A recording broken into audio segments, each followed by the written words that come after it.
Welcome to our YouTube channel MICS Education. Subscribe our channel and click the notification button to get more updates. এখানে আপনারা WBCS, PSC, SSC, railway এবং অন্যান্য যে কোনো সরকারি চাকরির জন্য প্রস্তুতি নিতে পারেন আমাদের অভিজ্ঞ শিক্ষকদের কাছ থেকে। তাহলে আজকেই যোগাযোগ করুন আমাদের সাথে নিচে দেওয়া নম্বরগুলিতে। ধন্যবাদ। আগের ক্লাসে আমরা দিল্লি সালতানাত পড়ছিলাম। ওকে, দিল্লি সালতানাতে আমরা তুগলক ডাইনেস্টি সম্পর্কে প্রথমটা শুরু করেছিলাম। তুগলক ডাইনেস্টির মধ্যে ফাউন্ডার, তুগলক ডাইনেস্টির প্রতিষ্ঠাতা গিয়াসউদ্দিন তুগলক সম্পর্কে আমরা আগের ক্লাসে জেনেছি। 1320 থেকে 1413 এই টাইম পিরিয়ডের মধ্যে তুগলক বংশ ভারতে রাজত্ব করেছিল। তো প্রথম তুগলক বংশের প্রতিষ্ঠাতা ছিলেন গিয়াসউদ্দিন তুগলক, যার আসল নাম ছিল গাজী মালিক। তাকে তুগলকাবাদ শহরের প্রতিষ্ঠাতাও বলা হয়। তিনি বিভিন্ন সেচ ব্যবস্থা থেকে শুরু করে বিভিন্ন উন্নতির সম্পর্ক কাজ তিনি করেছিলেন। এছাড়া কৃষকদের তকভি ঋণের ব্যবস্থাও করেছিলেন। তকভি ঋণ কি ছিল? যখন চাষের ফলে বা বিভিন্ন প্রাকৃতিক দুর্যোগের কারণে যদি কৃষকদের ক্ষতি হয়, তখন মানে সুলতান যে ঋণ দিয়ে থাকে, যেটা সুদ ছাড়া যে ঋণ দিয়ে থাকেন, সেটাকে তকভি ঋণ বলা হতো।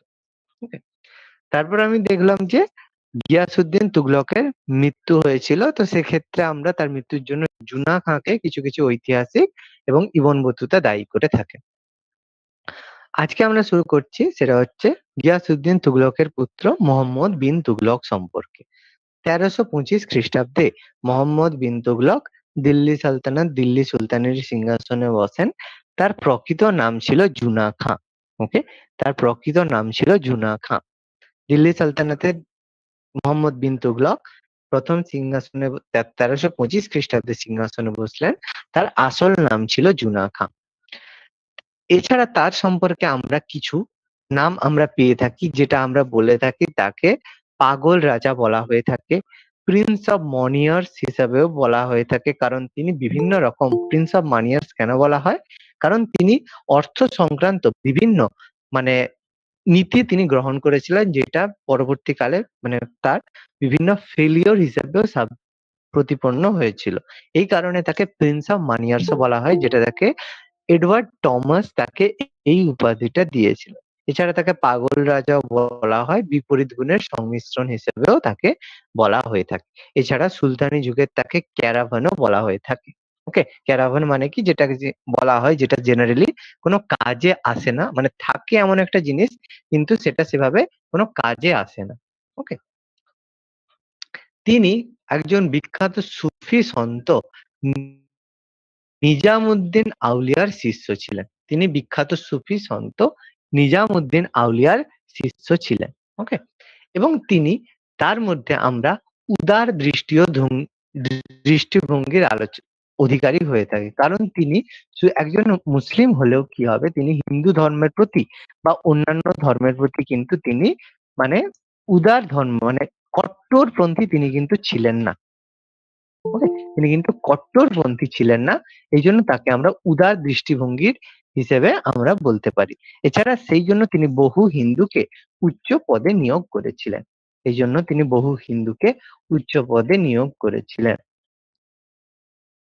দেখো, তিনি প্রথম দিকে খলিফার অনুগত্য না দেখালেও পরে কিন্তু খলিফার প্রতি অনুগত্য প্রদর্শনে বাধ্য হয়েছিলেন। খুব ইম্পর্টেন্ট, পরীক্ষায় এটা অপশন পরীক্ষায় এসে থাকে। কোন সুলতান প্রথম দিকের খলিফার আনুগত্য স্বীকার করেননি? খুব ইম্পর্টেন্ট, কিন্তু এটা এমসিকিউ এর মধ্যে কোশ্চেন আসবে। কোন সুলতান প্রথমের দিকে খলিফার আনুগত্য স্বীকার করেননি কিন্তু পরবর্তীকালে করেন? বলতে হবে মোহাম্মদ বিন তুগলক। ওকে, দেখো, তিনি নিজেকে সুলতান আল্লাহর ছায়া কথাটি খোদাই করেছেন। তিনি মুদ্রায় নিজেকে আল সুলতান জিল্লি আল্লাহ, এই টার্মটা তিনি বলেছেন। আল সুলতান জিল্লি আল্লাহ বা সুলতান আল্লাহর ছায়া, এই কথাটি তিনি মুদ্রায় নিজেকে বলেছেন। দেখো, তিনি রাজস্ব সংস্কারের ক্ষেত্রে তিনি কিছু পদক্ষেপ নিয়েছিলেন। তিনি একটি পৃথক কৃষি দপ্তর গঠন করেছিলেন, যেটা হচ্ছে আমিন ই কোহি। ভেরি ইম্পর্টেন্ট ইনফরমেশন পরীক্ষায় এসে থাকে। আমিন ই কোহি কোন দিল্লি সুলতান, আমিন ই কোহি কোন দিল্লি সুলতান তৈরি করেছিলেন? তবে মোহাম্মদ বিন তুগলক। ওকে, মোহাম্মদ বিন তুগলক আমিন ই কোহি নামক একটি কৃষি দপ্তর গঠন করেছিলেন, যার উদ্দেশ্য ছিল বিভিন্ন কৃষির উন্নতি করা আর বিভিন্ন পতিত জমি মানে যেসব বঞ্জার জমিন আছে সেসব জমিকে চাষযোগ্য করে তোলা। ওকে, যেটা এই আমিন ই কোহি খুব ইম্পর্টেন্ট ইনফরমেশন। আমিন ই কোহি দপ্তর গঠন করেছিলেন মোহাম্মদ বিন তুগলক। তার পরিকল্পনার মধ্যে একটা গুরুত্বপূর্ণ জিনিস আমরা জানি, তিনি তার রাজধানী ক্যাপিটাল দিল্লি থেকে দেবগিরি বা দৌলতাবাদে ট্রান্সফার করেছিলেন। তিনি তার রাজধানী দিল্লি থেকে দেবগিরিতে স্থানান্তর করেছিলেন, যে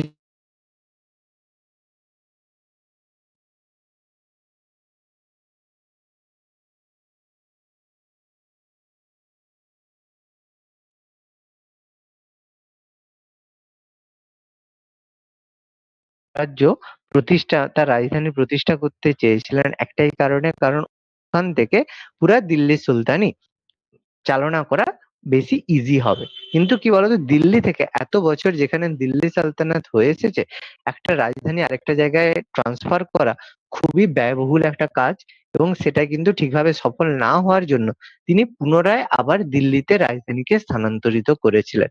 তো এই কারণের জন্য তার প্রচুর পরিমাণে অর্থ বা টাকা লস হয়েছিল। ওকে, সেই জন্য এটা হচ্ছে তার ব্যর্থতা পরিকল্পনার মধ্যে একটা গুরুত্বপূর্ণ কাজ ছিল। দেখো তার কারণ কি, দেখো তিনি এর পেছনে কিছু কারণ দিয়েছিলেন কি, দেবগিরি সাম্রাজ্যের কেন্দ্রস্থলে অবস্থিত ছিল, আমি এটা বললাম। এছাড়া কি, প্রায় আমরা দেখেছি যে মঙ্গল আক্রমণ ভারতে হতো। আলাউদ্দিন খলজির সময় আমরা দেখেছি মঙ্গল আক্রমণ, ইলতুৎমিশের সময়ও দেখেছি মঙ্গল আক্রমণ। তো প্রায় এই সময় মঙ্গল আক্রমণ হতো বলে দিল্লি সালতানাতকে মঙ্গল আক্রমণ থেকে প্রতিহত করার জন্য তিনি দেবগিরিতে রাজধানী ট্রান্সফার করতে চেয়েছিলেন।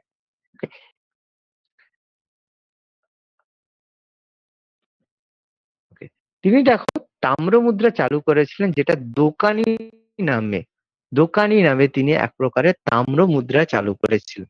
খুব গুরুত্বপূর্ণ, যেটা কিন্তু তার একটা ব্যর্থ পরিকল্পনার মধ্যে গুরুত্বপূর্ণ, কারণ তিনি চেয়েছিলেন কি, যে মুদ্রার পিছনে যাতে কস্টটা কম হয়, এই কারণে তিনি কিন্তু তাম্র মুদ্রা চালু করতে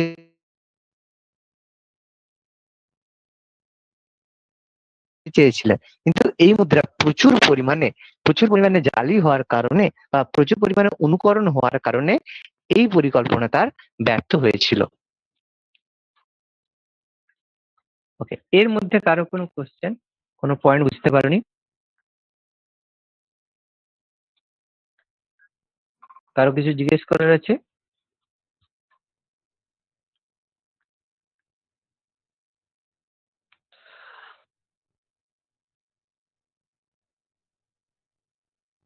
ওকে, এছাড়া দেখো তার আরেকটা গুরুত্বপূর্ণ ব্যর্থতার মধ্যে বলা হয় যে তিনি দোয়াব অঞ্চলে রাজস্ব বৃদ্ধি করেছিলেন। গঙ্গা যমুনা যে দোয়াব অঞ্চল রয়েছে, দোয়াব অঞ্চল সাধারণত উর্বর জমি হয়ে থাকে, সেই দোয়াব অঞ্চলে তিনি রাজস্ব বা ট্যাক্স তিনি বৃদ্ধি করেছিলেন। ওকে, এর ফলে কি হয়েছিল, সেই সময় দোয়াবে কিন্তু দুর্ভিক্ষ চলছিল, কিন্তু সুলতান কি করেছিল সেই সময়, এই সম্পর্কে আমরা জানতে পারি ঐতিহাসিক জিয়াজউদ্দিন ওয়ারানির বিখ্যাত বই তারিখ-ই-ফিরোজ শাহী গ্রন্থে। সেখান থেকে আমরা জানতে পারি যে আমাদের হচ্ছে মোহাম্মদ বিন তুগলক দোয়াব অঞ্চলে বেশি পরিমাণে ট্যাক্স চাপানোর কারণে সেখানকার লোকেরা কিন্তু বিদ্রোহ করেছিল, এবং এই কর ছিল দেখো প্রচলিত কর ব্যবস্থা দ্বিগুণ কর ছিল। এই কারণে সেই জায়গায় বিভিন্ন কৃষক বিদ্রোহ দেখা দিয়েছিল।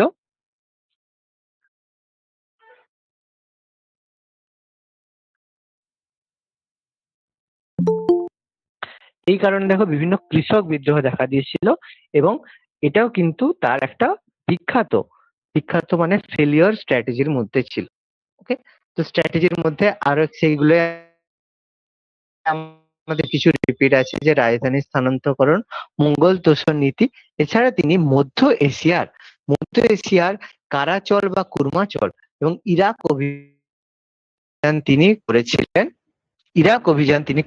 এবং সেই জায়গায় তিনি কিন্তু ব্যর্থ হয়েছিলেন। ওকে, এবং এর পেছনে হিউজ পরিমাণে খরচ তার হয়েছিল। দেখো, তার সময়ে তার রাজত্বকালে আফ্রিকার মরক্কো থেকে এসেছিল ইবন বতুতা। ওকে, তার সময়ে ইবন বতুতা ভারতে এসেছিল। ওকে, সেই ইবন বতুতার বিখ্যাত বই ছিল কিতাব উল রাহেলা বা সফরনামা। কিতাব উল রাহেলা বা সফরনামা ছিল ইবন বতুতার লেখা একটা বিখ্যাত বই। এই বই থেকে আমরা মোহাম্মদ বিন তুগলকের রাজত্বকাল সম্পর্কে জানতে পারি। তার সময় রাজত্বকালে আফ্রিকার মরক্কো থেকে ইবন বতুতা ভারতে এসেছিলেন। ওকে, তার লেখা বিখ্যাত বই ছিল কিতাব উল রাহেলা বা সফরনামা। ওকে, এছাড়া দেখো, তার সময়ে আমি বললাম যে গঙ্গা দোয়াব অঞ্চলে বিভিন্ন বিদ্রোহ হয়েছিল এবং বিভিন্ন জায়গায় বিভিন্ন বিদ্রোহের কারণে কিন্তু মোহাম্মদ বিন তুগলকের সময়ে অধিকাংশ রাজ্য স্বাধীন হয়ে যায়। খুব গুরুত্বপূর্ণ একটা জিনিস মাথায় রাখবে যে দিল্লি সালতানাতে বেশিরভাগ রাজ্য অধিকৃত হয়েছিল আলাউদ্দিন খলজির সময়ে, আর বেশিরভাগ রাজ্য স্বাধীন বা ইন্ডিপেন্ডেন্ট হয়ে গেছিল পুনরায় মোহাম্মদ বিন তুগলকের আমলে।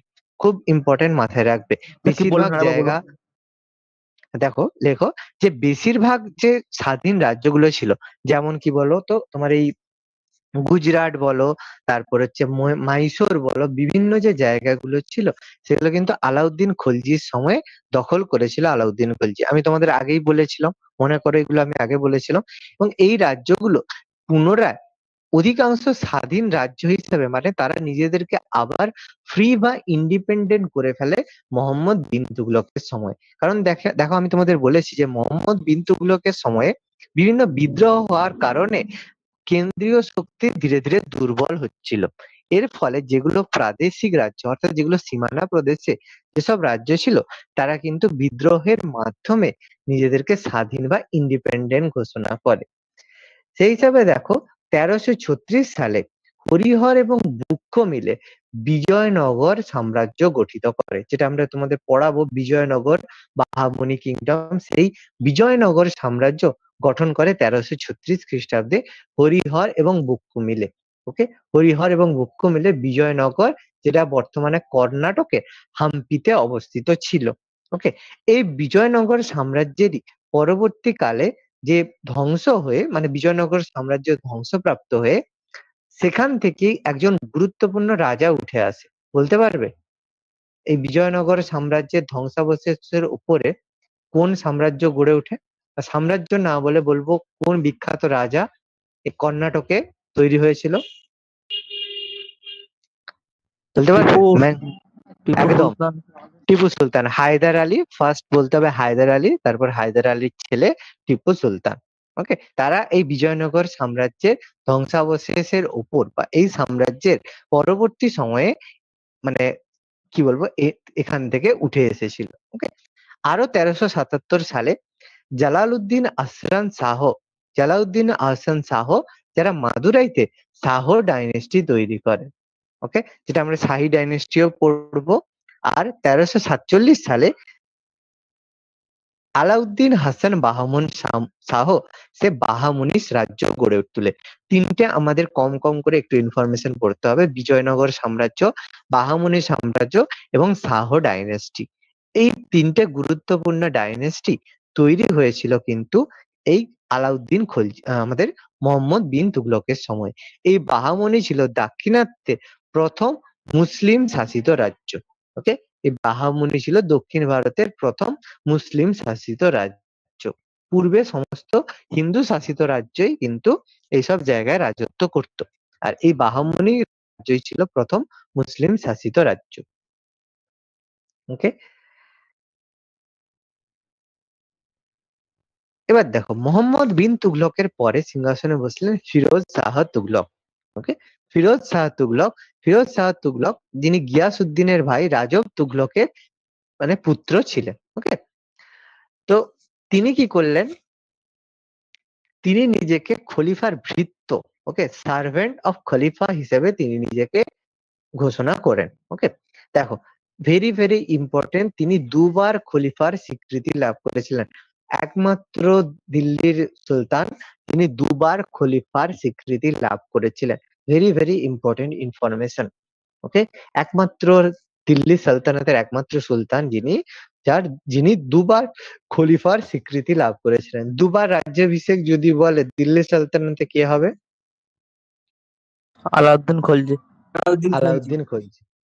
আর আগে আমি তোমাদের পড়িয়েছিলাম যে মুঘল সম্রাট বললে কে হবে দুবার? ঔরঙ্গজেব। ঔরঙ্গজেব। ঔরঙ্গজেব হবে। ওকে, ভেরি গুড, এই ইনফরমেশন গুলো সবাই মাথায় রাখবে। ফিরোজ শাহ তুগলককে সুলতানি যুগের আকবর বলা হয়ে থাকে। ফিরোজ শাহ তুগলককে সুলতানি যুগের আকবর অব দিল্লি সালতানাত বলা হয়ে থাকে। তাকে এই উপাধি দিয়েছিল ঐতিহাসিক হেনরি এলিট। ঐতিহাসিক হেনরি এলিট তাকে সুলতানি যুগের আকবর উপাধি দিয়েছিলেন। তার আত্মজীবনী বা অটোবায়োগ্রাফি ছিল ফুতুয়াত-ই ফিরোজ শাহী। তারিখ-ই-ফিরোজ শাহী কিন্তু তার আত্মজীবনী নয়, তার আত্মজীবনীর নাম ফুতুয়াত-ই-ফিরোজ শাহী। এই দুটোর মধ্যে কিন্তু গুলিয়ে যাবে। তারিখ-ই-ফিরোজ শাহী কিন্তু তার অটোবায়োগ্রাফি নয়। প্রত্যেকে এটা পরীক্ষার সময় ভুল করে আসো যে তারিখ-ই-ফিরোজ শাহী মানে গিয়ে আমাদের হচ্ছে এই ফিরোজ শাহ তুগলকের আত্মজীবনী, এটা অনেকে করে আসো, এটা কেয়ারফুলি করবে। ফিরোজ শাহ তুগলকের আত্মজীবনী ছিল ফুতুয়াত-ই-ফিরোজ শাহী। ওকে, এটা ভালো করে মাথায় রাখবে। দেখো, তার ঐতিহাসিক জিয়াজউদ্দিন বারানির লেখা তারিখ-ই-ফিরোজ শাহী ছিল এক গুরুত্বপূর্ণ গ্রন্থ। দেখো, দুটোর মধ্যে কিন্তু পার্থক্যটা বোঝো। তার যদি বায়োগ্রাফি বলে তাহলে আসবে তারিখ-ই-ফিরোজ শাহী, কিন্তু যদি অটোবায়োগ্রাফি আসে তাহলে হবে ফুতুয়াত-ই-ফিরোজ শাহী। এবং তার সভা ঐতিহাসিক ছিল জিয়াজউদ্দিন বারানি, তার লেখা বই ছিল তারিখ-ই-ফিরোজ শাহী। ওকে, এই তারিখ-ই-ফিরোজ শাহী কিন্তু দুটো বই আমরা পেয়ে থাকি। দুটো বইয়ের রাইটার আলাদা আলাদা, একটা হচ্ছে জিয়াজউদ্দিন বারানি আর একটা হচ্ছে শামস-ই-সিরাজ আসিফ। দুজনের লেখা বইয়েরই নাম হচ্ছে তারিখ-ই-ফিরোজ শাহী। তো অপশন যখন দেবে তখন দেখে শুনে দেবে। ওকে, দুটোই কিন্তু সেম টাইটেলের ওপর দুটো বই লেখা হয়েছে, তারিখ-ই-ফিরোজ শাহী। দুটো রাইটার, একটা জিয়াজউদ্দিন বারানি আর একটা শামস-ই-সিরাজ আসিফ। ওকে, দেখো, তিনি আগে যে প্রবর্তিত দাগ ও হুলিয়া ব্যবস্থা তিনি তুলে দিয়েছিলেন। দাগ ও হুলিয়া ব্যবস্থা মনে আছে? কে চালু করেছিল? আলাউদ্দিন খলজি। আলাউদ্দিন খলজি। কি ছিল একটু মনে পড়ে? ঘোড়ার ঘোড়ার গায়ে স্যার দাগ দিয়ে দিত, আর হুলিয়াটা স্যার এই সৈন্যবাহিনীর পরিচয় ছিল। সৈন্যবাহিনীর সৈন্য। পরিচয়, ভেরি গুড।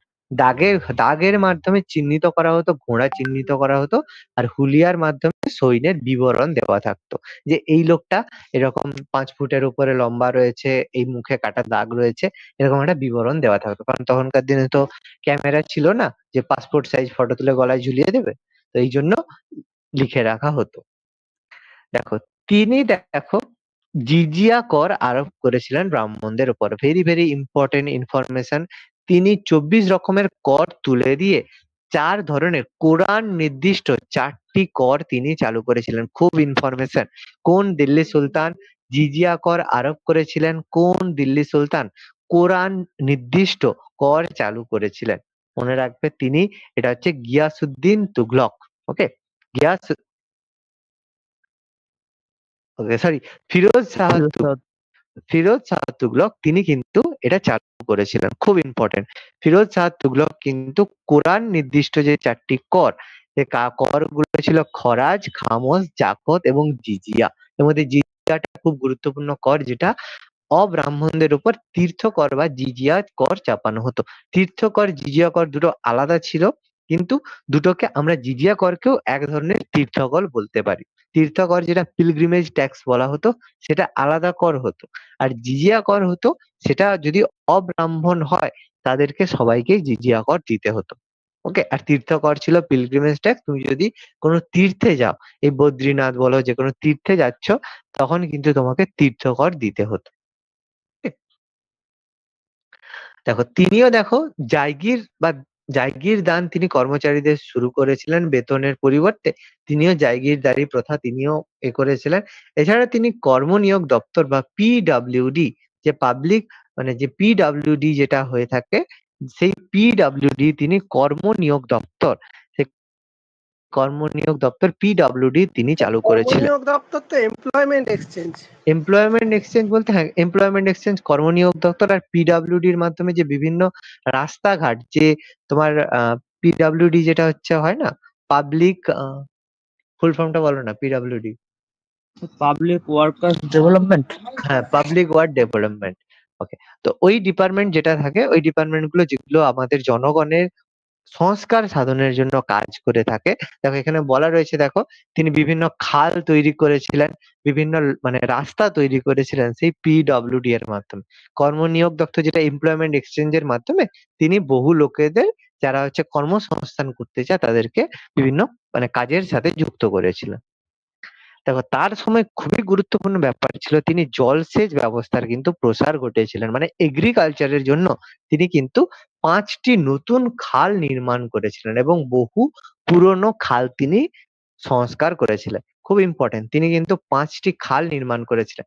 কোথা থেকে কোথা পরীক্ষায় আসে না, আমি তোমাদের জন্য এক্সট্রা করে দিয়েছি। যমুনা থেকে হিসার অব্দি 150 মাইলের, শতদ্রু থেকে ঘরঘরা অব্দি একটা, সিরমুর উপত্যকা থেকে হানসি, ঘরঘরা থেকে ফিরোজাবাদ, যমুনা থেকে ফিরোজাবাদ, এরকম 5টি তিনি নির্মাণ করেছিলেন যেগুলো এগ্রিকালচার বা কৃষি কাজের জন্য গুরুত্বপূর্ণ ছিল। তিনি একটা নতুন ডিপার্টমেন্ট বা দপ্তর চালু করেন, যেটা হচ্ছে দেওয়ান-ই-বন্দেগান। তিনি দেওয়ান-ই-বন্দেগান নামক দাস সম্বলিত একটি নতুন দপ্তর চালু করেছিলেন। এছাড়া তিনি দার-উল-সাফা নামক একটি দাতব্য চিকিৎসালয় তৈরি করেছিলেন, যেখানে সাধারণ মানুষদের বিনামূল্যে দাঁতের চিকিৎসা দেওয়া হতো। এছাড়া তিনি হচ্ছে দরিদ্র মুসলিম এবং মানে বিধবা কন্যাগ্রস্ত রয়েছেন তাদের জন্য দেওয়ান-ই-খয়রাত তৈরি করেছিলেন, এবং যারা যোগ্য পণ্ডিত রয়েছেন কিন্তু দরিদ্র রয়েছেন তাদেরকে দেওয়ান-ই-ইস্তিহক নামক দপ্তর গঠিত করেছিলেন। এগুলো দেখো ডব্লিউবিসিএস এর ক্ষেত্রে কিছু কিছু কোশ্চেন এরকম এসে থাকে, কোন দপ্তর কি কাজ করে থাকে। আমি তোমাদের এই ক্লাসের পরে একটা ছক দেখাবো, ছক করাবো, যেখানে এই ডিপার্টমেন্ট গুলো পরপর সাজানো থাকবে, সেই ডিপার্টমেন্টটা কোন সুলতান তৈরি করেছিল এবং কোন কাজে ব্যবহার করা হতো। ওকে, সেরকম ভাবে আমি আলাদা করে তোমাদের ছকে আমি লিখে দেব, সেটা আমার অলরেডি করা রয়েছে। তো এখান থেকে তোমরা দেখতে পারো যে মনে রাখবে দেওয়ান-ই-খয়রাত তৈরি করা হয়েছিল দরিদ্রদের সাহায্য করার জন্য, আর দেওয়ান-ই-ইস্তিহক তৈরি করা হয়েছিল যারা পণ্ডিত যোগ্য ব্যক্তি রয়েছে তাদেরকে অর্থ সাহায্য করার জন্য দেওয়ান-ই-ইস্তিহক তৈরি করা হয়। ওকে, ফিরোজ শাহ তুগলকের সময় কিছু গুরুত্বপূর্ণ শহর তৈরি হয়, জৌনপুর উত্তরপ্রদেশের জৌনপুর, ফতেহাবাদ, হিসার, ফিরোজাবাদ, এরকম কিছু গুরুত্বপূর্ণ শহর তৈরি হয় ফিরোজ শাহ তুগলকের সময়।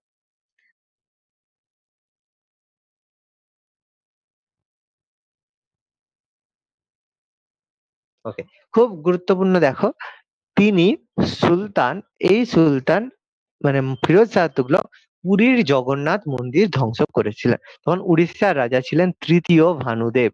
ওকে, উড়িষ্যার কোন দিল্লি সুলতান পুরীর জগন্নাথ মন্দির ধ্বংস করেছিলেন সেটা বলতে হবে ফিরোজ শাহ তুগলক। ওকে, এটা আমি তোমাদের হচ্ছে ডব্লিউবিসিএস মেন্স এর কিছু ক্লাস করাবো, সেখানে আমি বলবো এই যে উড়িষ্যার যে গঙ্গ ডাইনেস্টি রয়েছে সেই সম্পর্কে আমি বলবো।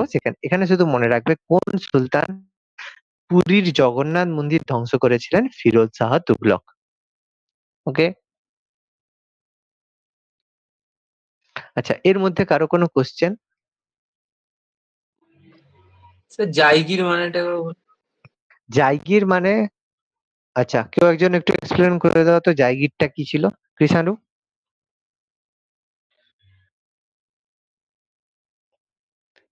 কৃষাণু, জায়গির আচ্ছা মানে হচ্ছে তুমি স্যার, উম, ইয়ে ও এখনো যে ভূমিদান করা মানে। আচ্ছা, ঠিকঠাক ক্লিয়ার হলো না। আচ্ছা কার্তিক বলো, জায়গির জিনিসটা কি?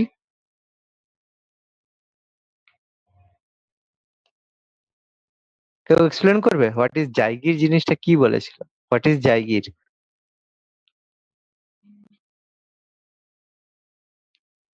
আচ্ছা কেউ একজন বলো, বলা তো উচিত।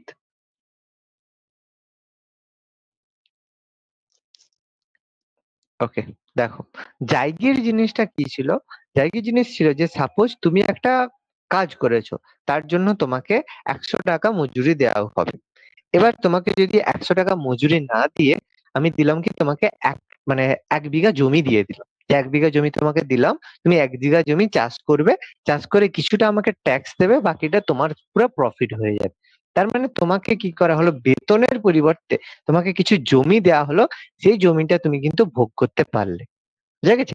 এটা হচ্ছে জায়গিরদারি প্রথা। এবার করা হতো কি, যারা সুলতানের কাছের লোক হতো তাদেরকে কি করা হতো, বেশি পরিমাণে এবং গুরুত্বপূর্ণ জমিগুলো দেওয়া হতো, তাহলে তারা সেখান থেকে বেশি পরিমাণে রাজস্ব বা ট্যাক্স বা প্রফিট তারা কালেক্ট করতে পারবে। সেখান থেকে এই জায়গিরদারির জায়গির ব্যাপারটা এসে থাকে। ওকে, যেটা ইকতা ব্যবস্থা ছিল, সেই ইকতা ব্যবস্থা মনে আছে তো? ইকতা ব্যবস্থারই মডিফাইড ফর্ম হচ্ছে জায়গিরদারি প্রথা। বুঝা গেছে সৌম্যজিৎ? হ্যাঁ স্যার। ওকে, আর কারো কোনো কোশ্চেন আছে? স্যার এরম চাষিদেরকে ভাগ চাষি বলে না, যারা ওই না, জমি নিয়ে ভাগ চাষ চাষি করে? ব্যাপারটা আলাদা, ভাগ চাষির ব্যাপারটা সম্পূর্ণ আলাদা। ভাগ চাষির ব্যাপারটা, কারণ দেখো ভাগ চাষি যখন হয়ে থাকে, যেটা পরবর্তীকালে যে ভাগ চাষি হয়েছে, তুমি কিন্তু ভাগ চাষিকে যখন খুশি চাইলে কিন্তু সরাতে পারবে না, তার কিন্তু অলরেডি একটা রেকর্ড থাকে।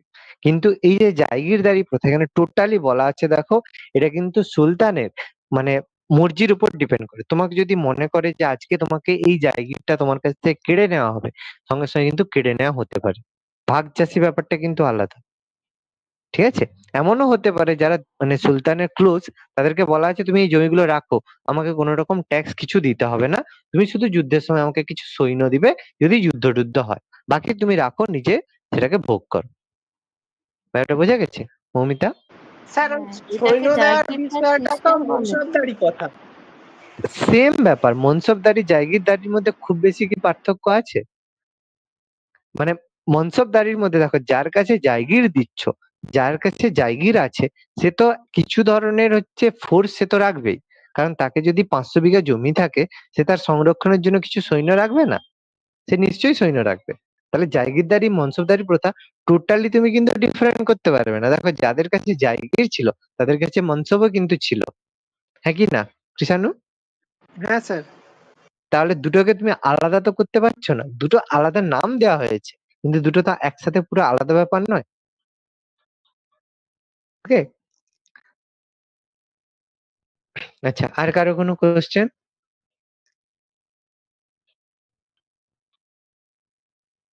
ওকে, লাস্ট দেখো, ফিরোজ শাহ তুগলকের তিনি দেখো জ্বালামুখী নাগরকোটের কাছে জ্বালামুখী মন্দির ধ্বংস করেছিলেন। ওকে, নাগরকোটের কাছে জ্বালামুখী মন্দির ধ্বংস করেছিলেন ফিরোজ শাহ তুগলক। ওকে, ফিরোজ শাহ তুগলকের পরে সিংহাসনে বসলেন দ্বিতীয় গিয়াসউদ্দিন তুগলক, তারপর আবু বকর নাসিরুদ্দিন মাহমুদ শাহ। এই নাসিরুদ্দিন মাহমুদ শাহ কিন্তু সেই মানে নয়, তোমার হচ্ছে দরবেশ সুলতান নয় কিন্তু। ওকে, আরেকজন নাসিরুদ্দিন মাহমুদ শাহ ছিল। তারপর ছিল আলাউদ্দিন সিকান্দার শাহ। তারপর হচ্ছে নাসিরুদ্দিন মাহমুদ শাহ ছিল তুগলক বংশের শেষ সুলতান। তুগলক বংশের শেষ সুলতান ছিল নাসিরুদ্দিন মাহমুদ শাহ। ওকে, এটা হচ্ছে নাসিরুদ্দিন মোহাম্মদ শাহ, এটা নাসিরুদ্দিন মাহমুদ শাহ। তিনি ছিলেন তুগলক বংশের শেষ সুলতান। তার সময়ে 1398 খ্রিস্টাব্দে তৈমুর লং ভারত আক্রমণ করেছিলেন। ওকে, এবং এই যুদ্ধে মাহমুদ শাহ পরাজিত হয় এবং দিল্লি থেকে পালিয়ে যান। ওকে, এবং তৈমুর লং যখন ভারত আক্রমণ করে ভারত লুটপাট করে চলে যান, তখন তিনি খিজির খাঁকে মুলতান, লাহোর এবং দীপালপুরের শাসনকর্তা হিসেবে নিযুক্ত করে গিয়েছিলেন। ওকে, এবং সেখানে দিল্লির এই সুলতান অর্থাৎ নাসিরুদ্দিন মাহমুদ শাহ গুজরাটে থাকা অবস্থায় তার মৃত্যু হয় এবং এইভাবে তুগলক বংশের একদম মানে শেষ হয়ে যায়। ওকে, তুগলক বংশের শেষ সুলতান আমরা মনে রাখবো নাসিরুদ্দিন মাহমুদ শাহ। তার সময়ে কোন মঙ্গল রাজা ভারত আক্রমণ করেছিল? তৈমুর লং 1398 খ্রিস্টাব্দে ভারত আক্রমণ করেন এবং নাসিরুদ্দিন মাহমুদ শাহকে পরাজিত করে, এবং নাসিরুদ্দিন মাহমুদ শাহ গুজরাটে পালিয়ে গিয়েছিলেন, এবং তৈমুর লং ভারত লুটপাটের পরে খিজির খাঁকে দিল্লি সালতানাতের সিংহাসনে বসিয়ে তিনি ভারত ছেড়ে চলে যান। ওকে, আমরা দেখেছি।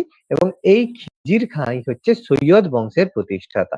এই খিজির খাঁ যখন তৈমুরলং ভারত ছেড়ে চলে গেলেন, সে খিজির খাঁ দিল্লি সালতানাতে সৈয়দ বংশ বা সৈয়দ ডাইনেস্টি তৈরি করলো, যেটা 1414 থেকে 1451 অব্দি বিলং করছিল।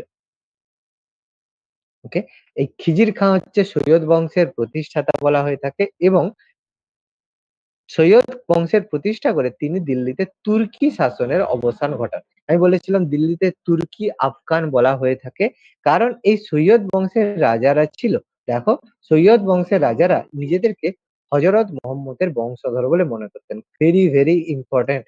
কোন বংশের রাজারা নিজেদের হযরত মুহাম্মদের বংশধর বলে মনে করতেন? খুব ইম্পর্টেন্ট, বলতে হবে সৈয়দ বংশের রাজারা নিজেদের হযরত মুহাম্মদের বংশধর বলে উল্লেখ করতেন।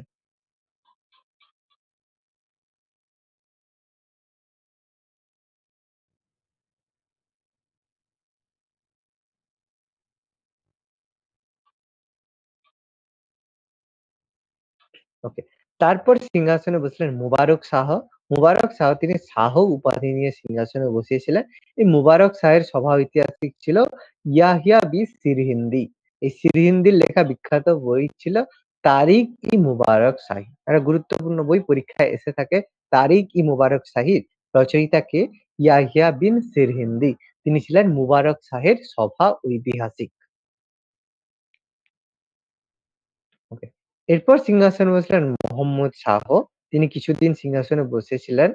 1434 থেকে 1445 অব্দি একজন অযোগ্য শাসক ছিলেন। আর সৈয়দ বংশের শেষ সুলতান ছিলেন আলাউদ্দিন মাহমুদ শাহ। আলাউদ্দিন আলম শাহ ছিলেন সৈয়দ বংশের শেষ সুলতান। তার সময়ে আক্রমণ করলেন বহলুল লোদি। তিনি দিল্লি আক্রমণ করেন এবং দিল্লি আক্রমণ করে দিল্লি দখল করে দিল্লিতে লোদি বংশ বা লোদি ডাইনেস্টির সূচনা করলেন 1451 খ্রিস্টাব্দে। 1451 খ্রিস্টাব্দে লোদি বংশের প্রতিষ্ঠা করলেন বহলুল লোদি। ওকে, এবং সেখান থেকে ভারতে প্রথম আফগান রাজ্য গঠন করা হলো। ওকে, কারণ লোদিরা ছিল আফগান মুসলিম, এই জন্য আমি বলেছিলাম এর আগে তুর্কি মুসলিম ছিল আর এরা ছিল আফগান মুসলিম।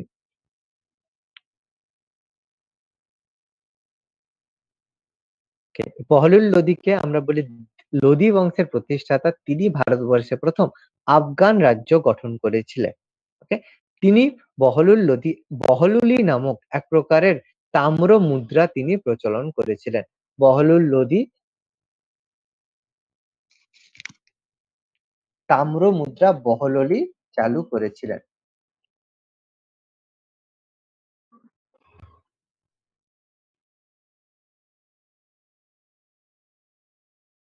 তাম্র মুদ্রা বহলুলি তিনি চালু করেছিলেন।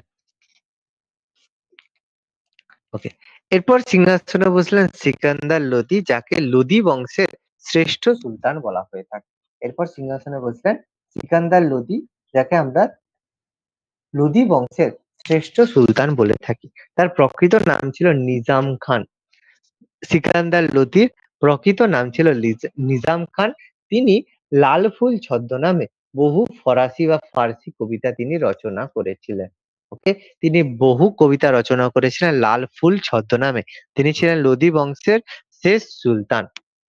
আচ্ছা, আরেকজন মুঘল সাম্রাজ্যের একজন সুলতান রয়েছে, যিনিও কিন্তু কবিতা লিখতেন। তিনি কে ছিলেন বলা যাবে? বলো তো। মুঘল সাম্রাজ্যের একজন সুলতান ছিল, মানে একজন সম্রাট ছিল, মুঘল সম্রাট, যিনিও কিন্তু কবিতা লিখতেন। তিনি একটা ছদ্মনাম ইউজ করতেন। শাহজাহান। শাহজাহান স্যার। শাহজাহান নয়, শাহজাহান নয়। তাহলে আকবর স্যার। আকবর নিরক্ষর ছিল আকবর। বাবু। আকবর নিরক্ষর ছিল। আকবর নিরক্ষর ছিল। আকবর কি করে কবিতা লিখবে? প্রত্যেকের দেখো, তোমাদের বাবরের আত্মজীবনী আছে, হুমায়ুনের বায়োগ্রাফি আছে, জাহাঙ্গীরের অটোবায়োগ্রাফি আছে, কিন্তু দেখো আকবরের কিন্তু অটোবায়োগ্রাফি নেই, বায়োগ্রাফি আছে, কারণ আকবর নিরক্ষর ছিলেন। ওকে, তো যে নিরক্ষর থাকবে সে নিশ্চয়ই কবিতা লিখবেন না, তাই না? কি হবে বলতো? আচ্ছা, আমি নামটা বলবো, তোমাদের ছদ্মনামটা বলতে হবে। সেটা হচ্ছে দ্বিতীয় বাহাদুর শাহ। ওকে, এবার ছদ্মনামটা বলো একটু। কে বলবে? ওকে, তার ছদ্মনাম ছিল জাফর। তিনি জাফর ছদ্মনামে বহু কবিতা রচনা করেছিলেন। ওকে, মনে রাখবে, এটা আমি পড়াবো, আবার পড়াবো, এদের পড়ানো হয়ে গেছে অনেকের। সৌমজিৎ, মৌমিতা, তোমাদের তো বলা উচিত, ভুললে চলবে না। কি ওকে, নামটা বললেন? জাফর, জাফর, জাফর আসল নামটা? ছদ্মনামে। আসল নাম হচ্ছে দ্বিতীয় বাহাদুর শাহ, যে লাস্ট যে রাজা 1858 দ্বিতীয় বাহাদুর শাহ, যাকে ভারত সম্রাট ঘোষণা করা হয়েছিল মহাবিদ্রোহের সময়, সেই দ্বিতীয় বাহাদুর শাহ, সেকেন্ড বাহাদুর শাহ, তার ছদ্মনাম ছিল জাফর। তিনি জাফর ছদ্মনামে বহু কবিতা রচনা। মনে থাকবে? কৃষাণু? হ্যাঁ স্যার। ওকে, বললে হবে, এগুলোকে পড়তে হবে, এগুলো পরীক্ষায় এরকম কোশ্চেন পাবে, ছোটখাটো এরকম কোশ্চেন। এই যত বেশি পড়ো, এই ছোটখাটো ইনফরমেশনই কিন্তু পরীক্ষায় থাকবে। ওকে, তিনি দেখো অমুসলমানদের ওপর পুনরায় জিজিয়া কর চালু করেছিলেন। সিকান্দার লোদি কিন্তু পুনরায় জিজিয়া কর চালু করেছিলেন। ওকে, এছাড়া দেখো তিনি আগ্রা নগরীর পত্তন, খুব ইম্পর্টেন্ট, এটা আমরা প্রায় জানি। আগ্রা নগরীর পত্তন কে করেছিলেন? সিকান্দার লোদি। ওকে, আমরা জানি, ভালো করেই জানি, আগ্রা নগরীর ফাউন্ডার বলা হয় সিকান্দার লোদিকে। তিনি তার রাজধানী দিল্লি থেকে আগ্রায় স্থানান্তরিত করেছিলেন এবং আগ্রা নগরীর পত্তন করেছিলেন। Very very important. ওকে, আর একটা ভেরি ভেরি ইম্পর্টেন্ট এসে থাকে, তিনি নাগরকোটের কাছে যে জ্বালামুখী মন্দির রয়েছে, সেখানের মূর্তিকে টুকরো টুকরো করে বাটখারা হিসেবে ব্যবহার নির্দেশ দিয়েছিলেন। খুব ইম্পর্টেন্ট, এটা কিন্তু WBCS মেন্স এই কোশ্চেনটা প্রায় এসেছে। কোন দিল্লির সুলতান জ্বালামুখী মন্দিরের মূর্তিকে বাটখারা হিসেবে ব্যবহার করতেন? ওকে, ভেরি ভেরি ইম্পর্টেন্ট, এই ইনফরমেশনটা কিন্তু প্রায় পরীক্ষায় এসেছে। ওকে, সিকান্দার লোদির পরে সিংহাসনে বসলেন লোদি বংশের শেষ সুলতান, তিনি হচ্ছেন ইব্রাহিম লোদি। ইব্রাহিম লোদি, লোদি বংশের শেষ সুলতান ইব্রাহিম লোদি। তার রাজত্বকালে পাঞ্জাবের শাসনকর্তা ছিল দৌলত খান লোদি, আর গুজরাটের শাসনকর্তা ছিল আলম খান লোদি। তাদের অনুরোধে কাবুলের শাসক বাবর ভারত আক্রমণ করেছিল এবং সেখান থেকে 1526 খ্রিস্টাব্দে বাবরের সাথে তার বিখ্যাত পানিপথের প্রথম যুদ্ধ বা ফার্স্ট ব্যাটেল অফ পানিপথ হয়ে থাকে। এই পানিপথের যুদ্ধে ইব্রাহিম লোদি পরাজিত হয় এবং দিল্লিতে লোদি বংশের পতন ঘটে এবং ভারতে মুঘল সাম্রাজ্যের ভিত্তি স্থাপিত হয়। ভেরি ভেরি ইম্পর্টেন্ট, যে কারা বাবরকে ভারত আক্রমণের আমন্ত্রণ জানিয়েছিলেন, এটা বলতে হবে দৌলত খান লোদি আর আলম খান লোদি। ওকে, ভেরি ভেরি ইম্পর্টেন্ট ইনফরমেশন, পরীক্ষা প্রায় এসেছে যে কাদের আমন্ত্রণে বাবর ভারত আক্রমণ করেছিল। ওকে, এতটা সবার ক্লিয়ার? কোনো কোশ্চেন?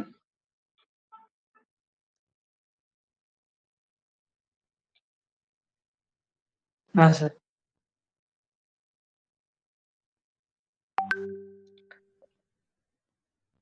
ওকে, নেক্সট দেখো কিছু গুরুত্বপূর্ণ তথ্য আমাদের জানতে হবে, যে মধ্যযুগে ভারতের সুলতানরা খলিফার প্রতিনিধি হিসেবে শাসন করতেন। আমি আগেই বলেছি যে খলিফার স্বীকৃতি তাদেরকে নিতে হতো। এখান থেকে দেখো খুতবা আর হচ্ছে সিক্কা, খুতবার কথা, সুলতানকে খুতবা এবং সিক্কায় খলিফার নাম উল্লেখ করতে হতো এবং খলিফার দেওয়া উপাধি তাকে গ্রহণ করতে হতো। আমি বলেছিলাম খুতবা মানে প্রার্থনা, প্রতি শুক্রবার সেই মানে যে খলিফা হতো, খলিফাকে যে হচ্ছে হযরত মুহাম্মদের সেই এর কাছে, যে সমাধির কাছে যে নামাজ পড়তে হতো, সেটাকে খুতবা বলা হতো। আর সিক্কা মানে যে মুদ্রায় খলিফার নাম, নিজের নামে যে মুদ্রা চালু করা হতো, এই দুটা কিন্তু খলিফাদের মানে প্রত্যেকজন সুলতানকে কিন্তু করতে হতো। দিল্লির প্রথম সুলতান হিসেবে খলিফার স্বীকৃতি লাভ করেছিলেন ইলতুৎমিশ। আমি বলেছিলাম যে কুতুবউদ্দিন আইবক কিন্তু খলিফার স্বীকৃতি লাভ করেননি এবং খলিফা তাকে সুলতান ই আজম উপাধি দিয়েছিলেন ইলতুৎমিশকে। এটা আমরা অলরেডি পড়েছি। গিয়াসউদ্দিন বলবন নিজেকে ঈশ্বরের ছায়া বা জিন হি আল্লাহ বলতেন, কিন্তু তিনি নিজেকে খলিফা বলেননি। এটাও আমি গিয়াসউদ্দিন বলবন বলার সময় বলেছি, তিনি নিজেকে ঈশ্বরের ছায়া বা জিন হি আল্লাহ বলতেন। আলাউদ্দিন প্রথমের দিকে খলিফার স্বীকৃতি লাভের চেষ্টা না করলেও খলিফার সার্বভৌমত্বকে অস্বীকার করে নিজেকে প্রকৃত সার্বভৌম ক্ষমতার মর্যাদা দিয়েছিলেন। আলাউদ্দিন খলজি কিন্তু কখনোই খলিফার স্বীকৃতি লাভের চেষ্টা করেনি। ওকে, তিনি কিন্তু খলিফার সার্বভৌমত্বকে অস্বীকার করেছিলেন। খুব ইম্পর্টেন্ট কোশ্চেন, কোন দিল্লির সুলতান খলিফার সার্বভৌমত্বকে সম্পূর্ণ অস্বীকার করেছিলেন? ওকে, মুবারক শাহ খলজি, আমি অলরেডি বলেছি, প্রথম দিল্লির সুলতান ছিলেন যিনি খলিফাকে সম্পূর্ণ অস্বীকার করেছিলেন এবং তিনি নিজেকে খলিফা বলে ঘোষণা করেছিলেন। এটাও আমি তোমাদের বলেছিলাম, কোন দিল্লির সুলতান নিজেকে খলিফা বলে ঘোষণা করেন? মুবারক শাহ খলজি। ওকে, কোনটা কার সঙ্গে ফিট হচ্ছে ভালো করে কিন্তু মাথায় রাখবে, নামের সাথে কিন্তু গুলিয়ে যাবে না। মোহাম্মদ বিন তুগলক, আজকেই বললাম, প্রথমের দিকে খলিফার কিন্তু স্বীকৃতি লাভের চেষ্টা না করলেও পরবর্তীকালে কিন্তু চাপে পড়ে তিনি কিন্তু খলিফার স্বীকৃতি লাভ করেছিলেন। ওকে, এটাও বললাম যে ফিরোজ শাহ তুগলক একমাত্র দিল্লির সুলতান যিনি দুবার খলিফার স্বীকৃতি লাভ করেছিলেন। ওকে, এটাও আজকে বললাম। প্রত্যেকটা রাজার সঙ্গে কিন্তু প্রত্যেকটা রাজা ফিট করবে, নাহলে কিন্তু গুলিয়ে যাবে পুরো। আচ্ছা, এবার আমি একটু আগে যেটা বললাম বিভিন্ন দপ্তর সম্পর্কে, সেই দপ্তরগুলা কি? প্রথম দপ্তর দেওয়ান-ই-ওয়াজিদ। দেওয়ান-ই-ওয়াজিদ এই দপ্তরের প্রধান ছিল যে প্রধানমন্ত্রী, যা উজির যে থাকে, সে হচ্ছে দেওয়ান-ই-ওয়াজিদ ডিপার্টমেন্টের হেড। এটার কাজ হচ্ছে রাজস্ব আদায় করা এবং বিভিন্ন প্রশাসনিক তত্ত্বাবধানে সাহায্য করা। এই দেওয়ান-ই-ওয়াজিদ যেটা হচ্ছে ইলতুৎমিশের সময় যেটা তৈরি করা হয়েছিল। দেওয়ান-ই-আর্জ যেটা হচ্ছে, যার হেড ছিল আর্জ-ই-মামালিক, যে পোস্টটা আমি তৈরি করে বলেছিলাম 40 চক্র থেকে এই আর্জ-ই-মামালিক পোস্টটা তৈরি করেছিল। এই দপ্তরটির প্রধান ছিলেন গিয়াসউদ্দিন বলবন। এই দেওয়ান-ই-আর্জের যে দপ্তর ছিল, গিয়াসউদ্দিন বলবন যেটা তৈরি করেছিলেন, তার কাজ ছিল বিভিন্ন সেনা সংগ্রহ করা এবং বেতন নির্ধারণ করা এবং সেনাদের যোগ্যতাকে বজায় রাখা। দেওয়ান-ই-রিসালাত যেটা হচ্ছে আলাউদ্দিন খলজির সময় তৈরি হয়েছিল, যার হেড ছিল প্রধান কাজী। কাজী মানে যে বিচার করে কাজী, যার কাজ ছিল ধর্মীয় বিষয়ক বা প্রতিষ্ঠান সংক্রান্ত দপ্তর। যে ধর্মীয় বিষয় সংক্রান্ত যদি কোনো রকমের ডিসপিউট বা অভিযোগ এসে থাকে, সেই সম্পর্কে দেখা হতো দেওয়ান-ই-রিসালাত। দেওয়ান-ই-ইনসা একটা ডিপার্টমেন্ট ছিল, যে ডিপার্টমেন্ট কি বলতো, সুলতানের ব্যক্তিগত সচিব হিসেবে দায়িত্ব পালন করতেন। ওকে, ব্যক্তিগত সচিব বলতে কি, সুলতান যেসব চিঠিপত্র দিয়ে থাকে, সরকারি চিঠি দিয়ে থাকে, সেই চিঠিগুলো জনগণের কাছে তার আদেশকে পৌঁছে দেওয়া, বা যাকে আমরা হচ্ছে পিএ বলে থাকি, পার্সোনাল অ্যাসিস্ট্যান্টের মতো বলে থাকি, সচিব, সেই রকম সচিব ছিল দেওয়ান-ই-ইনসা, যেটা সুলতানের ব্যক্তিগত সচিবের দায়িত্ব পালন করতেন। বারিদ আমরা জানি, বারিদ-ই-মামালিক বা বারিদ, সেটা ছিল একটা গুপ্তচর বিভাগ। ওকে, গুপ্তচর বিভাগ আমরা জানি। দেওয়ান-ই-কাজা ছিল বিচার বিভাগ, সে বিচার বিভাগের মাধ্যমে কোনো কিছু ব্যাপারে বিচার করা হতো, দেওয়ান-ই-কাজা।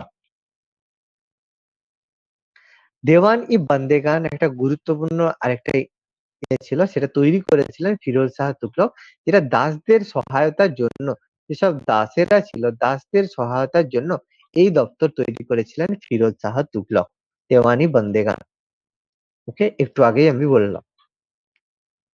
ওকে, এবার দেখো সুলতানি যুগের বিভিন্ন কর সম্পর্কে আমাদের জানতে হবে। অনেক কর এখানে আছে, আমি যেসব কর আছে সেখানে বলেছি, সব কর পড়তে হবে না, তার মধ্যে কিছু কিছু কর আমাদের জানতে হবে। যেটা খারজ কর ছিল, যেটা ফিরোজ শাহ তুগলক শুরু করেছিল, খারজ কর, যেটা কি ভূমি রাজস্ব ছিল, যে 1/5 অংশ, 1/5 অংশ রাজস্ব হিসাবে দিতে হতো, এটা হচ্ছে খারজ কর বলা হতো। খামোশ কর ছিল কি, যেটা যুদ্ধে লুণ্ঠিত সম্পদ যেটা সরকারের প্রাপ্য ছিল, সেটাকে খামোশ কর বলা হতো। জাকত কর ছিল, জাকত কর দেওয়া হতো ধনী মুসলিমদের আয়ের 2.5% দরিদ্র মুসলিমদের জন্য দেওয়া হতো। এটাও ফিরোজ শাহ তুগলক, এই 4টে কর ফিরোজ শাহ তুগলকই কিন্তু চালু করেছিলেন, খারজ, খামোশ, জাকাত এবং জিজিয়া। যে ধনী মুসলিমদের যে আয় হয়, তার 2.5% দরিদ্র মুসলিমদেরকে দান করতে হতো। বলেছিলাম যে কোরআন নির্ধারিত 4টি কর তিনি চালু করেছিলেন, খারজ, খামোশ, জাকত এবং জিজিয়া। এই 4টে কর সম্পর্কেই আমাদের টুকটাক ইনফরমেশন জানতে হবে। বাকি করগুলো এখানে রয়েছে, সেগুলো থেকে সেভাবে কোশ্চেন আসে না। তবে কি একবার রিডিং মেরে যাবে, যদি কোনো সময় পরীক্ষায় কোশ্চেন এসে থাকে তাহলে আমাদেরকে কোশ্চেন করতে হতে পারে। খামোশটা একটু দেখান। ওকে, খামোশটা হচ্ছে যুদ্ধে লুণ্ঠিত, মানে যেখানে কোনো জায়গায় হয়তো যুদ্ধ হলো, সেই যুদ্ধে যেসব সোনাদানা লুট করা হচ্ছে, সেই লুণ্ঠিত সম্পদকে তার মধ্যে থেকে সরকারকে ট্যাক্স দিতে হতো। ওকে, সেই ট্যাক্সটাই হচ্ছে এটা।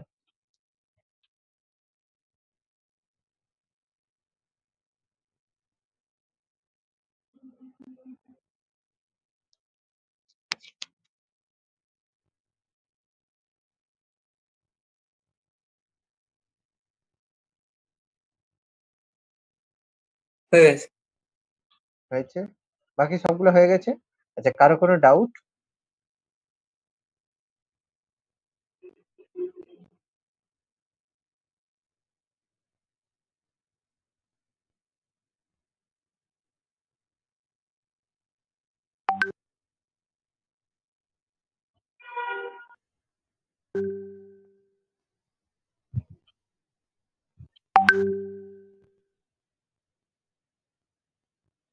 ওকে,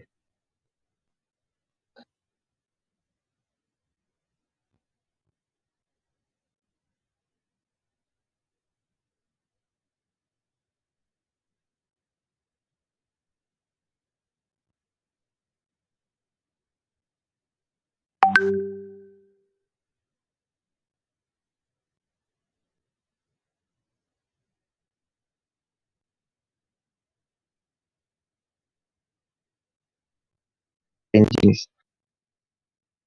দেখো, আমি কিছু লিস্ট তোমাদের এখানে দিয়েছি। এই লিস্টটা চাইলে তোমরা একটু স্ক্রিনশট করে নিতে পারো, কোনো অসুবিধা নেই। এই পার্টটা তোমরা একটু স্ক্রিনশট করে নাও। এই বইগুলো মেইনলি পরীক্ষায় কোশ্চেন এসে থাকে। আমি প্রত্যেকটা বইয়ের টপিক সম্পর্কে একটু পরেই বলবো।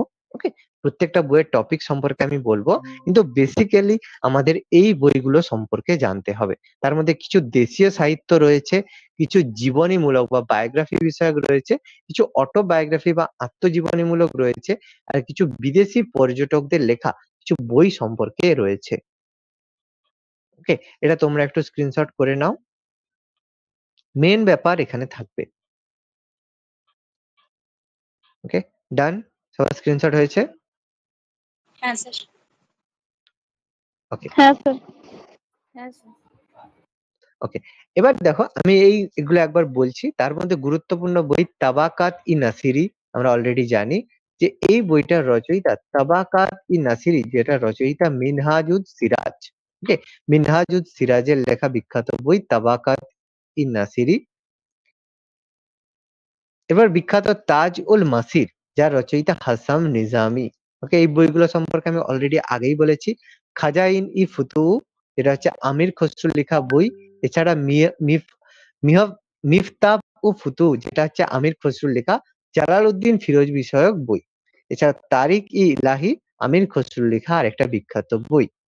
এছাড়া জীবনীমূলক বইয়ের মধ্যে তারিক ই ফিরোজ শাহী, যেটা বললাম জিয়াজউদ্দিন বারানি, যেটা হচ্ছে ফিরোজ শাহ তুগলকের বায়োগ্রাফির মধ্যে আমরা বলে থাকি।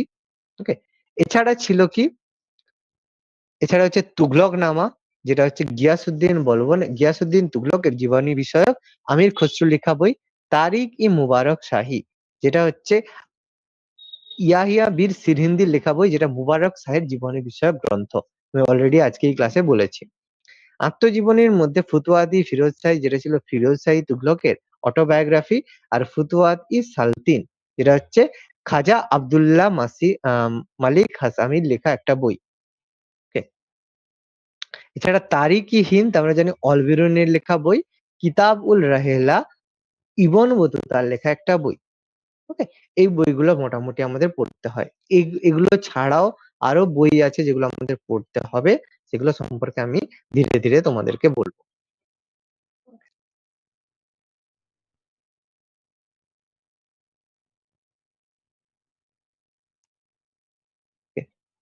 আচ্ছা, প্রথম বই যেটা হচ্ছে কিতাবুল হিন্দ, তার রচয়িতা অল বিরুনি। এটা হচ্ছে আরবি ভাষায় লেখা একটা বই। আরবি ভাষায় লেখা কিতাবুল হিন্দ, যেটা হচ্ছে অল বিরুনির লেখা একটা বই যেটা আরবি ভাষায় রচিত। এই কিতাবুল হিন্দকে আমরা তহকিকি হিন্দ বা তারিখি হিন্দও বলে থাকি। এখান থেকে আমরা জানতে পারি সুলতান মাহমুদের ভারত আক্রমণ বিষয়ক সম্পর্কে আমরা জানতে পারি। আমরা জানি সুলতান মাহমুদের সাথে ইবন বতুতা অল বিরুনি ভারতে এসেছিলেন এবং তার লেখা এই তহকিকি হিন্দ থেকে আমরা মাহমুদের ভারত আক্রমণ সম্পর্কে গুরুত্বপূর্ণ তথ্য জানতে পারি। ওকে, এছাড়া তাজ উল মাসির একটা বিখ্যাত বই, যার রাইটার হিসেবে আমরা বলে থাকি হাসাম নিজামীকে। তাজ উল মাসির রচয়িতা বলে থাকি হাসাম নিজামী, বিখ্যাত বই। এটা তুর্কি ভাষায় লেখা। এই এই তাজ উল মাসির বই থেকে আমরা মোহাম্মদ ঘুরি, কুতুবুদ্দিন আইবক এবং ইলতুৎমিশের শাসনকাল সম্পর্কে জানতে পারি। গুরুত্বপূর্ণ বই তাবাকাতি নাসিরি, যেটা রচয়িতা মিনহাজুদ সিরাজ, যেটা ফার্সি ভাষায় রচিত।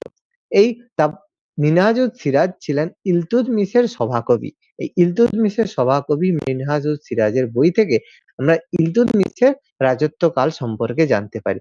এই বইটি 23টি খণ্ডে বিভক্ত, যেখান থেকে আমরা টোটাল যে গজনী সুলতান মাহমুদের পূর্বে যে সবুক্তগীন রাজা ছিলেন তাদের ঘুর বংশ সম্পর্কে, এছাড়া কুতুবুদ্দিন আইবক সম্পর্কে, তারপর বলবনের উজির থেকে সুলতান হওয়ার কাহিনী, আলাউদ্দিন খলজি সম্পর্কিত তথ্য, বখতিয়ার খলজির যে বাংলা আক্রমণ সেলদের সময়ে, সমস্ত তথ্য কিন্তু আমরা তাবাকাত-ই-নাসিরি বই থেকে পেয়ে থাকি।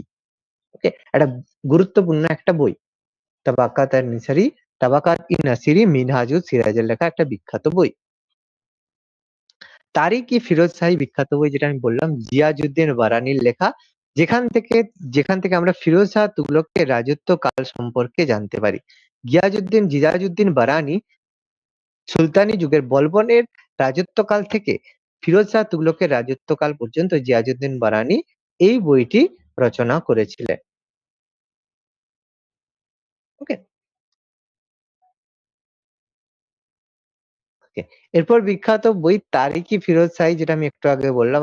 আরেকজন রাইটার ছিল, দুটো রাইটার, সামাজ-ই-সিরাজ আসিফ, যেখানে থেকে আমরা ফিরোজ শাহ তুগলকের সম্পর্কিত তথ্য আমরা জানতে পারি। এখান থেকে আমরা তৈমুর লংয়ের ভারত আক্রমণের কিছু ইনফরমেশনও জানতে পারি।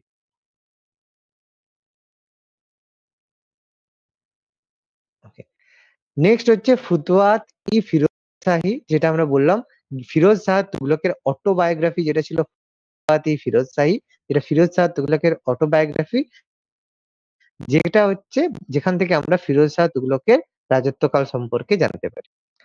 তারিখ-ই-মুবারক শাহী আমি আগেই বলেছি, আরেকটা বিখ্যাত বই, যেটা হচ্ছে বিন আহমেদ সিরহিন্দির লেখা বিখ্যাত বই, যেটা ফার্সি ভাষায় রচিত, যেখান থেকে আমরা সৈয়দ শাসক মুবারক শাহের সম্পর্কে জানতে পারি।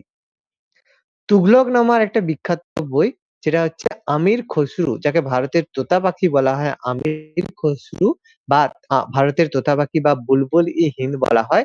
সেই বই থেকে আমরা গিয়াসউদ্দিন তুগলকের রাজত্বকাল সম্পর্কিত বিভিন্ন তথ্য পেয়ে থাকি।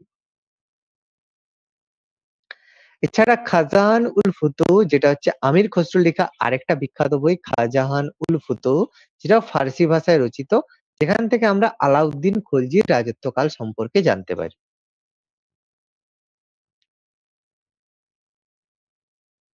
নূর সিপির একটা বিখ্যাত বই, যেটা আমির খসরুর লেখা আরেকটা বিখ্যাত বই, যেখান থেকে আমরা কুতুবুদ্দিন মুবারক শাহ খলজির রাজত্বকাল সম্পর্কে জানতে পারি।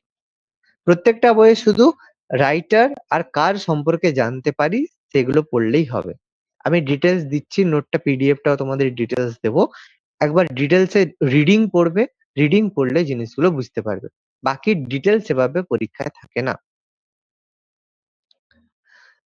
ফুতুহ-উস সালাতিন, যেটা হচ্ছে খাজা আব্দুল্লাহ মালিক হাসামির লেখা বই, যেটা একটা মসনবী বা ছন্দবদ্ধ কবিতা রয়েছে।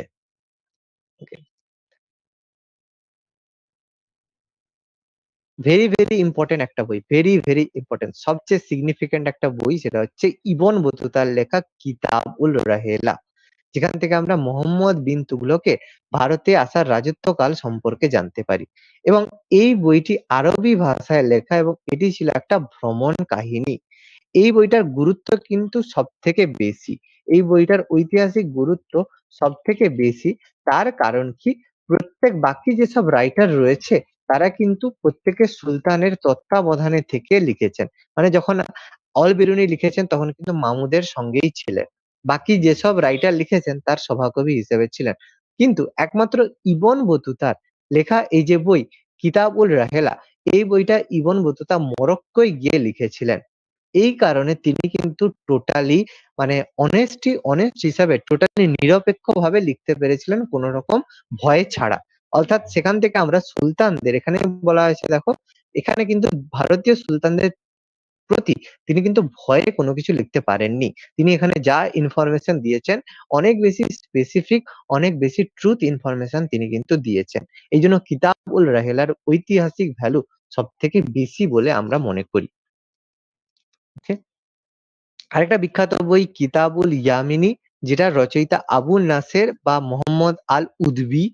এটা হচ্ছে আরবি ভাষায় লেখা বই। এই বইতে আমরা গজনী সুলতান সবুকতগিন এবং মামুদের ভারত অভিযান সম্পর্কিত তথ্য আমরা জানতে পারি।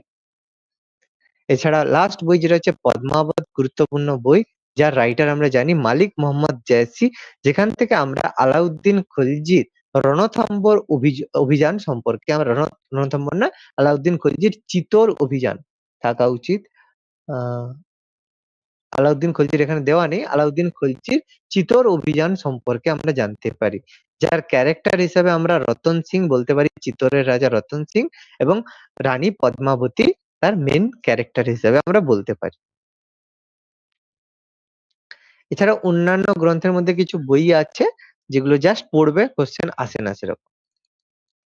ওকে, last but not the least, সুলতানি যুগের বিভিন্ন উল্লেখযোগ্য নগর এবং তার প্রতিষ্ঠাতা। জৌনপুর যেটা তৈরি হয়েছিল ফিরোজ শাহ তুগলকের সময়, আমি বললাম। আহমেদাবাদ যেটা আহমদ শাহের সময় তৈরি হয়েছিল। সিরি যেটা আলাউদ্দিন খলজির সময় তৈরি হয়েছিল, বলেছিলাম সিরির উপকণ্ঠে তিনি দুর্গ নির্মাণ করেছিলেন মঙ্গলদের আক্রমণ থেকে বাঁচার জন্য। ফিরোজাবাদ তৈরি করেছিলেন ফিরোজ শাহ তুগলক, অলরেডি বলেছি। এছাড়া হায়দ্রাবাদ তৈরি করেছিলেন মোহাম্মদ কুলি কুতুব শাহ। ওকে, এছাড়া তুগলকাবাদ তৈরি করেছিলেন গিয়াসউদ্দিন তুগলক এবং আগ্রা শহরের নির্মাতা বা ফাউন্ডার বলা হয় সিকান্দার লোদিকে। ওকে, বাকিগুলো দেওয়া আছে, বাকিগুলো থেকে সেভাবে পরীক্ষায় কোশ্চেন আসে না।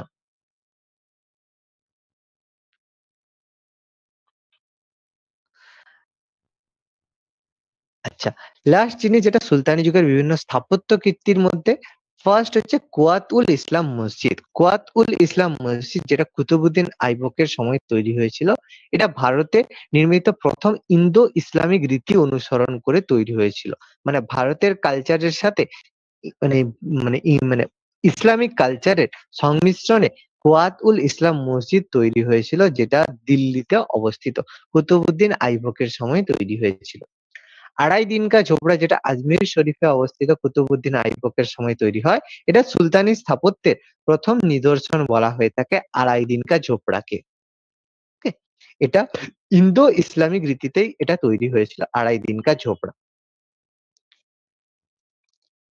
Qutub Minar very very important একটা ইনফরমেশন, যেটা তৈরি করেছিলেন কুতুবুদ্দিন আইবক, সমাপ্ত করেছিলেন ইলতুৎমিশ, এবং এটা উৎসর্গ করা হয়েছিল দিল্লির মানে যে একজন সুফি সাধক কুতুবুদ্দিন বাখতিয়ার কাকির উদ্দেশ্যে। কুতুবুদ্দিন আইবক এর একতল বা হচ্ছে ফার্স্ট ফ্লোর নির্মাণ করেছিলেন।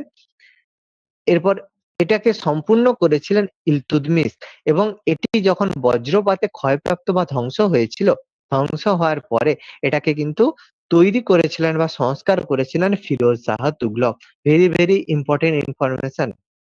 অনেকেই এই ইনফরমেশনটা জানো না যে কুতুবুদ্দিন আইবকের যে এটা রয়েছে আমাদের হচ্ছে কুতুব মিনার, কুতুবুদ্দিন আইবক স্টার্ট করেছিল, কমপ্লিট করেছিল ইলতুৎমিশ, কিন্তু সংস্কার করেছিল ফিরোজ শাহ তুগলক। ওকে, এটা কিন্তু পরীক্ষায় কোশ্চেন এসে থাকে, কুতুব মিনারের সংস্কার কে করেছিলেন, তখন বলতে হবে ফিরোজ শাহ তুগলক। আলাই দরওয়াজা আমরা জানি দিল্লিতে অবস্থিত, যেটা হচ্ছে কুতুব মিনারের প্রবেশদ্বার বলা হয়ে থাকে আলাই দরওয়াজাকে, যেটা তৈরি করেছিলেন আলাউদ্দিন খলজি।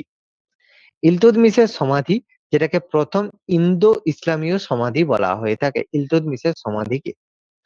এবার অটলা দেবী মন্দির সুলতান ইব্রাহিম তৈরি করেছিলেন জৌনপুরে।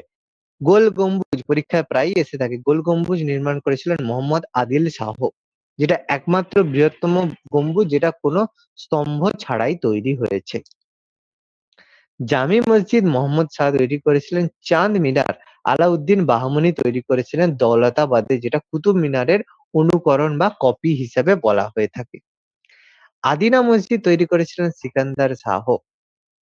ওকে, বাংলাদেশের নবাবগঞ্জে ছোট সোনা মসজিদ তৈরি করেছিলেন হুসেন শাহ। শাহ ডাইনেস্টি, এগুলো আমি তোমাদের মেন্সের ক্লাসে থাকে, মেন্সে আমি আলাদা করে পড়াবো। সেখানে এই শাহ ডাইনেস্টি গুলা হুসেন শাহর সময় বাংলাদেশের ছোট সোনা মসজিদ আর নসরত শাহের সময় বড় সোনা মসজিদ একটা গুরুত্বপূর্ণ, যেটা গৌড়ে অবস্থিত। এই দুটো স্থাপত্য কিন্তু গুরুত্বপূর্ণ বলা হয়ে থাকে। পরীক্ষা এসে থাকে কিরকম কোশ্চেন, যে ছোট সোনা মসজিদ, বাংলাদেশের ছোট সোনা মসজিদ কে নির্মাণ করেছিলেন? হুসেন শাহ, যাকে আমরা বাংলার সুলতানের, এটা হচ্ছে বাংলাতে সুলতানি যুগের মানে বাংলার সুলতানির আকবরও বলা হয়ে থাকে। দিল্লি সুলতানে বাংলার সুলতানি যুগের আকবরও বলা হয়ে থাকে হুসেন শাহকে। এছাড়া সিরি, যেটা আমি বলেছিলাম শ্রীনগর, যেটা দিল্লির চতুর্থ শহর, যেটা আলাউদ্দিন খলজি তৈরি করেছিলেন মঙ্গল আক্রমণ থেকে নিজেদেরকে রক্ষা করার জন্য। সুলতান গরহি, যেটা ইলতুৎমিশ তৈরি করেছিলেন, যেটা ছিল ভারতে নির্মিত প্রথম ইসলামিক স্মৃতিসৌধ, সুলতান গরহি। আর তুগলকাবাদ তৈরি করেছিলেন, যেটা দিল্লির তৃতীয় শহর গিয়াসউদ্দিন তুগলক। আর জাহাপানা, যেটা তৈরি করেছিলেন দিল্লির চতুর্থ শহর, যেটা মোহাম্মদ বিন তুগলক যেটাকে নির্মাণ করেছিলেন।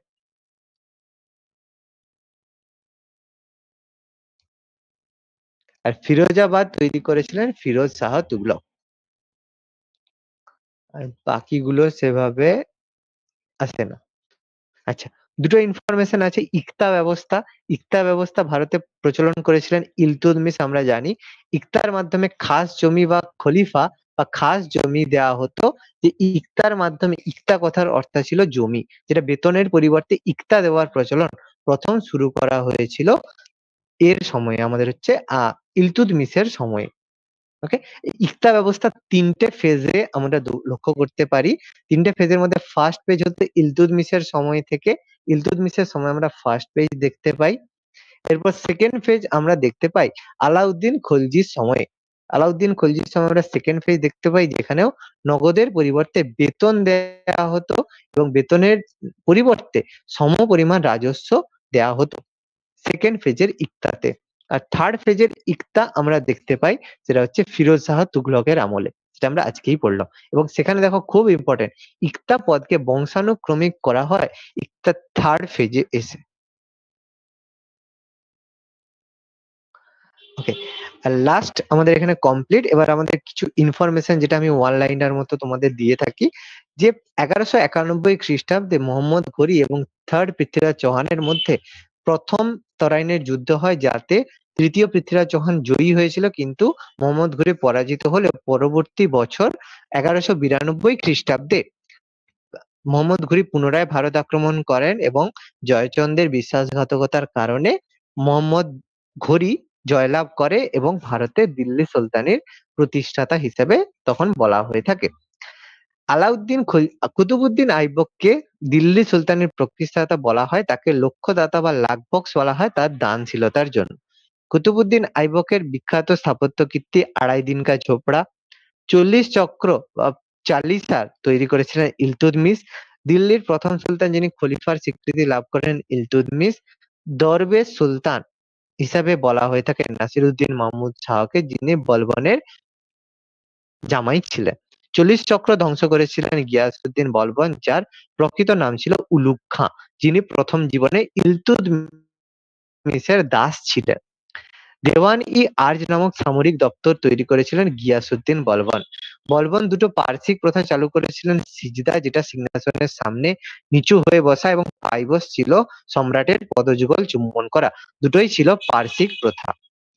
দিল্লির প্রথম সুলতান হিসাবে দৈব সত্তার কথা ঘোষণা করেছিলেন বলবন। তিনি বলেছিলেন যে সুলতান দেবতার প্রতিনিধি।